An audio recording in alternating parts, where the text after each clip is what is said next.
quien fue censurado por la Asamblea Nacional. El doctor Álvaro Román, expresidente del Consejo de la Judicatura, está con nosotros para una reacción sobre esta polémica que se suscita en el país. Doctor Román, buenos días. El Consejo de Participación Ciudadana ha desconocido la sentencia de habeas data, a favor de Alexandra Villasís, y ahora está pidiendo a la Corte de Justicia que complete la terna. Una polémica, ¿cómo la ve usted? Buenos días, bienvenido.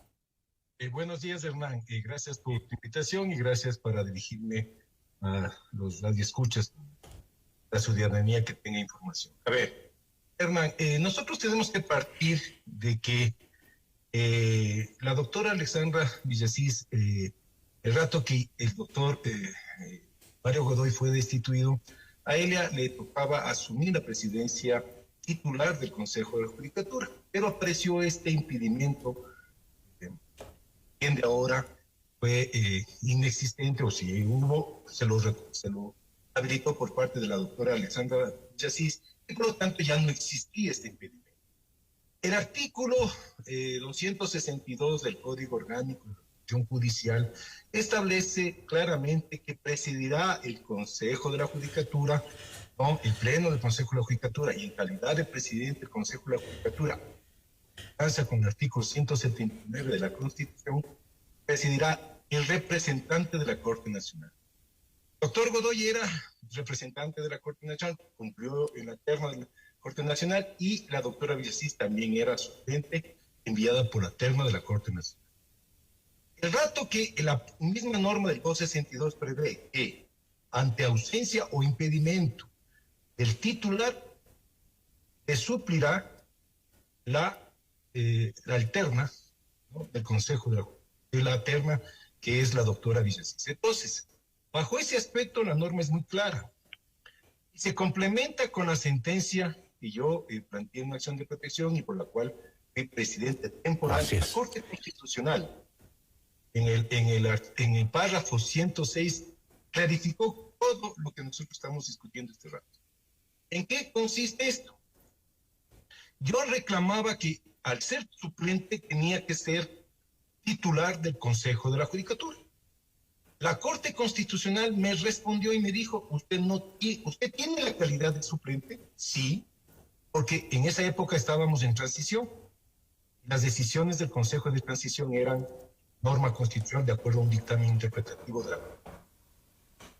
Por ese motivo yo ocupé la suplencia y la Corte me respondió diciéndome, sí, usted tiene la suplencia, va a ser temporal, porque usted no provenía de la terna de la Corte Nacional, sino de la terna de la Fiscalía General. Por tal motivo, el mandato constitucional del 179 establece que yo debía ser de la terna de la Corte Nacional.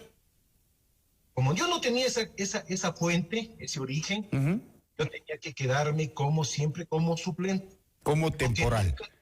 Claro, siempre como temporal. De la doctora María del Carmen Maldonado, un poco para recordar a los oyentes. Ajá. Claro, cuando la doctora María del Carmen Maldonado renunció, ese es el impedimento.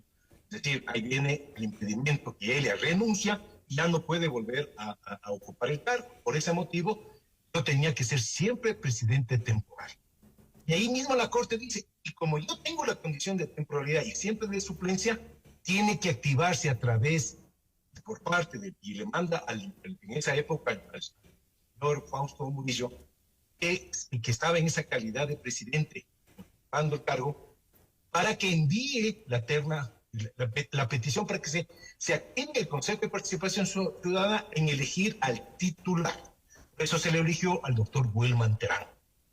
Entonces, después cuando ya el doctor Wilman Terán nuevamente hubo los problemas que tuvimos, yo asumí la temporalidad. Estuve 7 meses y en ese momento otra vez se activó la Corte Nacional y envió al Consejo de Participación Ciudadana la terna para elegir otra vez al doctor Gómez. Yo era siempre temporal, pero como le estoy diciendo, la Corte estaba diciendo claramente, dice, la interpretación de la norma constitucional con la norma del 262 dijo, el señor doctor Román, usted tiene que ocupar siempre suplencia porque viene de la terna de la Fiscalía. De la Fiscalía. Pero en este caso... si hubiera tenido la condición de que venía de la Corte terna de la Nacional, yo tenía que ser titular.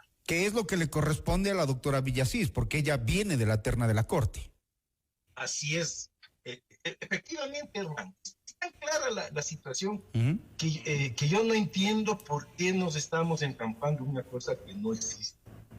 Lo oí en algún momento con el señor Carlos Vera, a la doctora Mercedes Caicedo, que es postulante por la terna de la Nacional, de la Corte Nacional, que siempre se tiene, que los suplentes tenemos la condición de suplentes y que tenemos que siempre, si renuncia el titular, nosotros solamente suplimos temporalmente y volvemos nuevamente con se nombre el titular.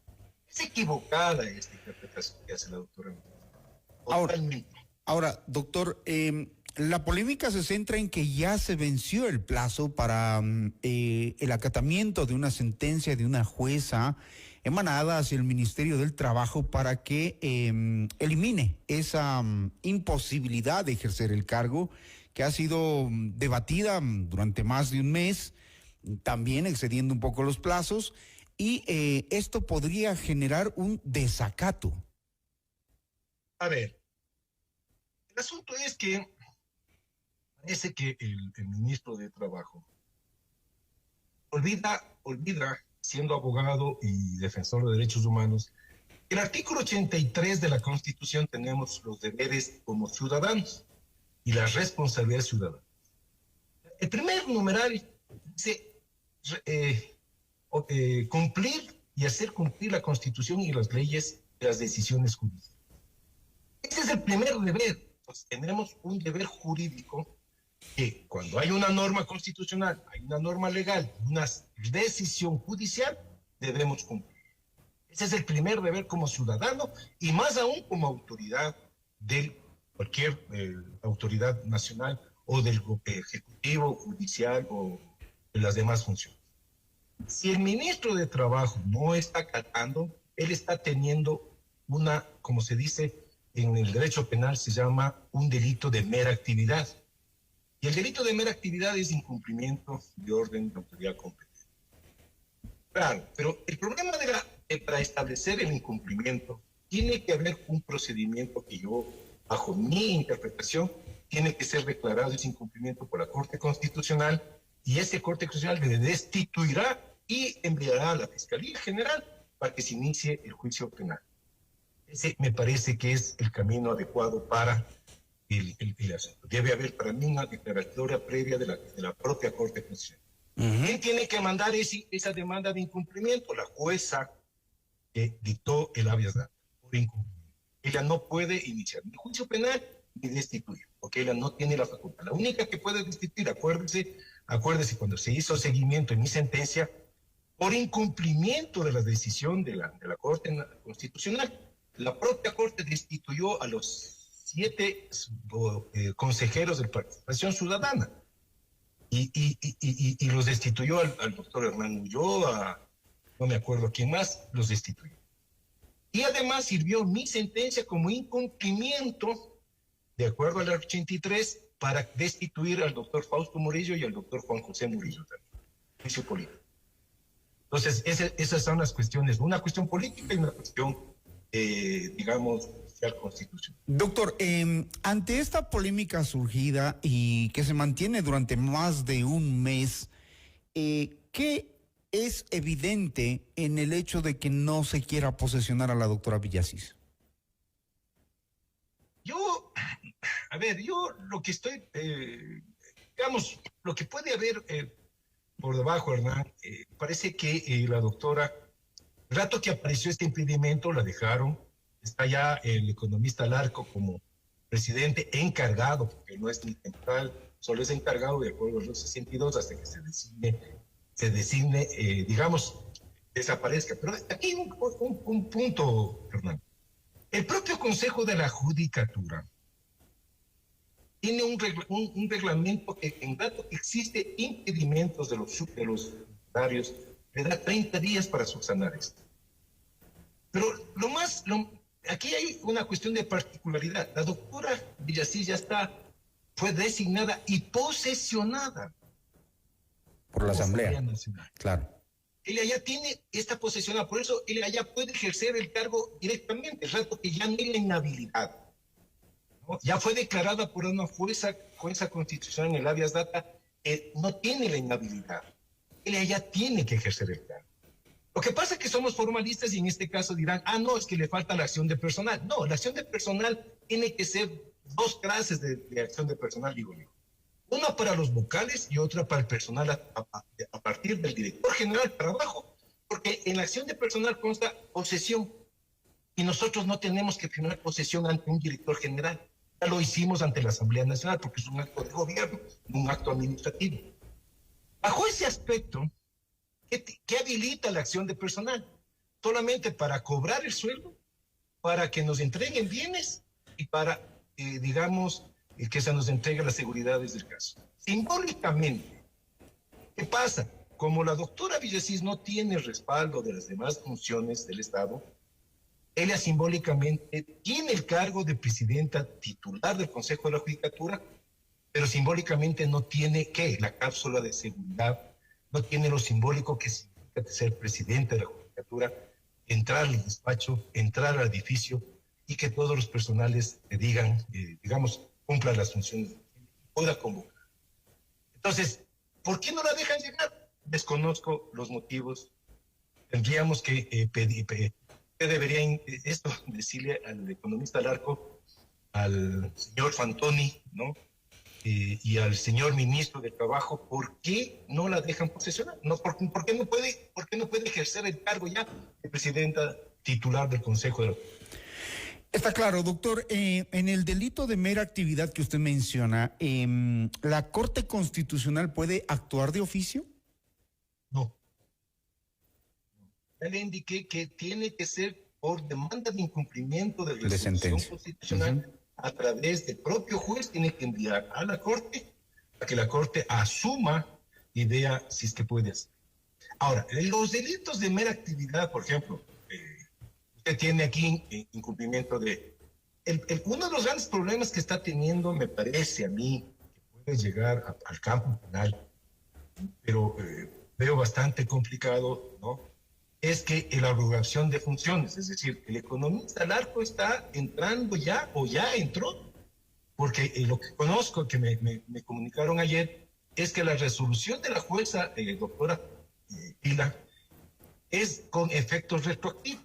Es decir, desde el momento que se le violó el derecho, es decir, creo que me parece que es el 2 o 9 de febrero, ella ya estaba habilitada para hacer. Entonces, y por ese motivo ya estaría abrogándose funciones el señor economista Larco.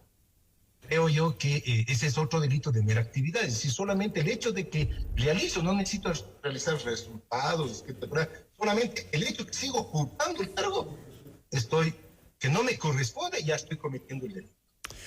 Estoy haciendo condón. Ahora, hay otra cuestión, por ejemplo, lo que usted me mencionaba al inicio, Fernando, el asunto del señor Fantoni.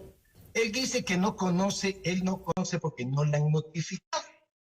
Entonces, a ver, no le han notificado la suspensión porque él se va por el camino que dice que solo la Corte Nacional le puede notificar la suspensión. A ver, si yo me llego a una resolución, que sí les llega la resolución del habeas data porque han señalado casilleros, el director jurídico del Consejo de Participación Ciudadana, el abogado, el doctor Santiago Peña Herrera, ¿no? Él ya conoce de esta resolución. Por lo tanto, él está teniendo una institución, como se llama en el derecho penal, de la ignorancia deliberada. Es decir, él es como el avestruz. El avestruz dice, ve, pero me escondo mi cabeza, porque no quiero saber más nada más allá. ¿Sí se da cuenta? Y esto podría descabezar algunas instituciones, porque si la Corte Nacional de Justicia hace lo que el Consejo de Participación Ciudadana le pide, el hecho de enviar una terna o completar una terna para elegir al presidente del titular, también podría recaer la responsabilidad en el presidente de la Corte y en la Corte. Claro. Yo lo que considero es que el doctor Marco Rodríguez tiene que tener, como jurista que es, como juez antiguo que es, tiene que valorar e interpretar claramente lo que está teniendo en manos. Y la petición, él debería pedir una aclaración o corregir al Consejo de Participación Ciudadana que la doctora Villasís es la presidenta del Consejo de la Judicatura y que él manda la terna para completar la suplencia. Porque ya no tiene suplente la doctora Villasís. El doctor Godoy salió, él asume la presidencia de la Corte, el Consejo de la Judicatura, y ella se queda sin suplente. Entonces, la Corte Nacional lo único que tiene que enviar es la suplencia. Entonces, claro, también lo que usted está diciendo, y muy sagazmente, usted ve que es otro problema jurídico que también podría acarrearle al doctor Marco Rodríguez como presidente de la República. Un problema institucional para el país, en realidad, por esta decisión, ¿no? Que podría terminar en graves consecuencias. Gracias, doctor Álvaro Román, por su criterio, por su opinión. Nos ha aclarado que su tema es un tanto diferente por la fuente de la que provienen. Recordemos que el doctor Román también interpuso un recurso para poder asumir temporalmente el cargo de la presidencia del Consejo de la Judicatura, y pues al no ser de la fuente de la Corte Nacional, sino de la Fiscalía, allí hay una diferencia con el caso de la doctora Villasís. Gracias, doctor Román. Buen día. Gracias también.